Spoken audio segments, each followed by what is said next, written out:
おはようございます。今日のスピーキング練習を始めます。Massage.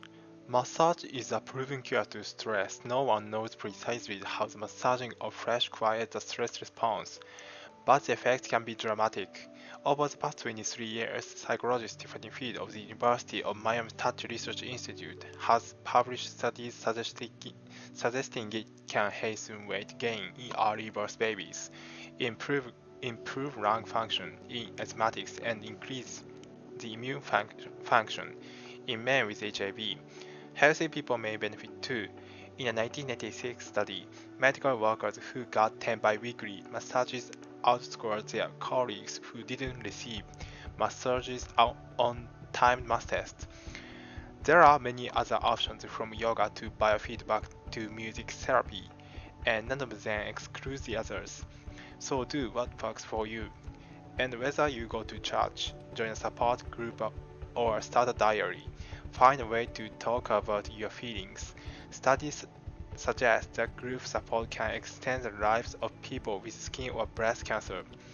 And researchers showed recently that people with asthma or rheumatoid arthritis could ease their sickness by writing about the most stressful events in their lives.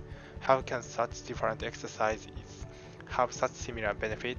The key, experts agree, is that they fight feelings of helplessness, anything that encourages a sense of control, putting a terrible memory into words, calming a racing heart through breathing exercises, even planning your own funeral. Let you stop feeling like a victim.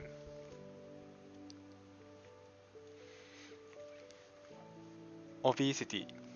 In a society in which obesity is a principal nutritional disease, one easily forgets the horrible things that lack of food and drink can do to the human body. Yet obesity itself is merely a form of hunger in disguise. The specter of overweight stalks some of us the way starvation stalks others. That is because we humans have long developed the ability both to eat and to overeat. The stomach bears witness. Though it is a small muscular sac when empty, it readily expands to taking several pounds of food at a time. Booking meals of 10,000 or more calories pose no mechanical or physiological problems.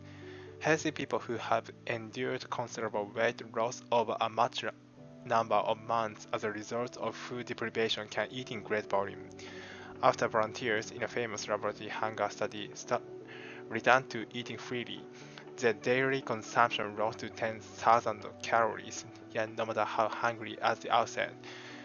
Human beings do not ordinarily continue to starve themselves so resolutely that they swell to gigantic proportions. We have an almost irresistible urge to eat, but we also have at least some built-in controls that reduce our appetite for food and that limit the accumulation of excess fat.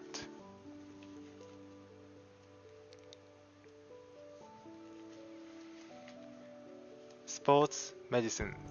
Sports medicine encompasses four areas: preparation of the athlete, prevention of injury or illness, diagnosis and treatment of injury, and rehabilitation.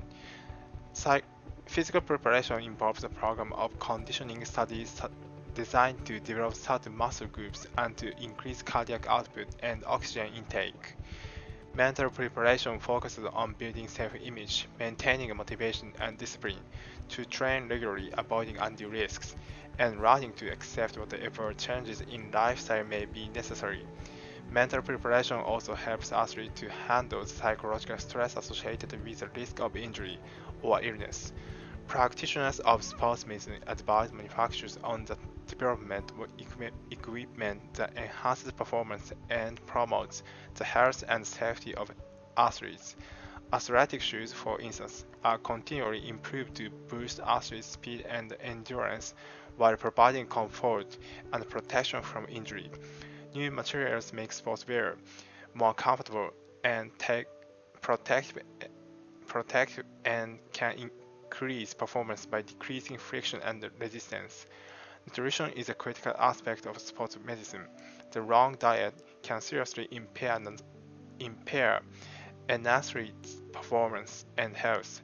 Nutritional counseling by trained professionals can ensure that athletes have what they need in terms of nutrient adequacy, energy requirements, protein and carbohydrate distribution, timing of meals, and fluid intake. In the late 20th century, increasing attention was given to the athletes' use of so-called performance-enhancing drugs such as amphetamines and anabolic steroids. Today, practitioners of sports medicine must be prepared to advise athletes about the serious health risks associated with such drug use.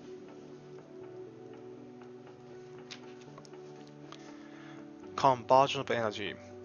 Beginning in the year 1840, James Joule performed a long series of experiments to study the conversion of mechanical energy to heat.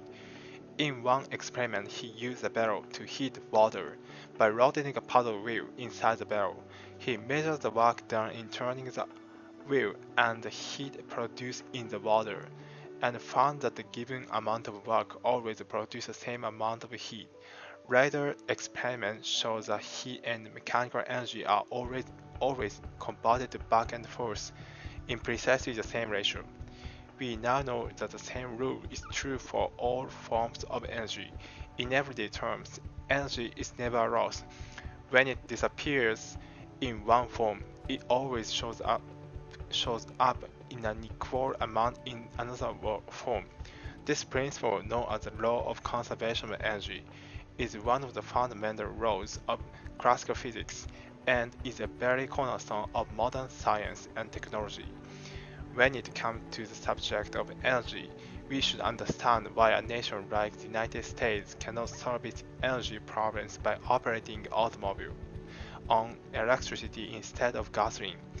It should be clear by now that electrical energy is no easier to come by than the chemical energy in gasoline. Neglecting engine efficiency for the moment, it takes the same amount of energy to move an automobile a given distance regardless of the initial source of that energy. If all our autos ran on electricity, the energy could be supplied only by burning additional fossil or nuclear fuel at our electricity generating plants. It is true, of course, that electric motors are more efficient than gasoline engines, but this advantage might well be offset by the weight of the batteries to be carried about.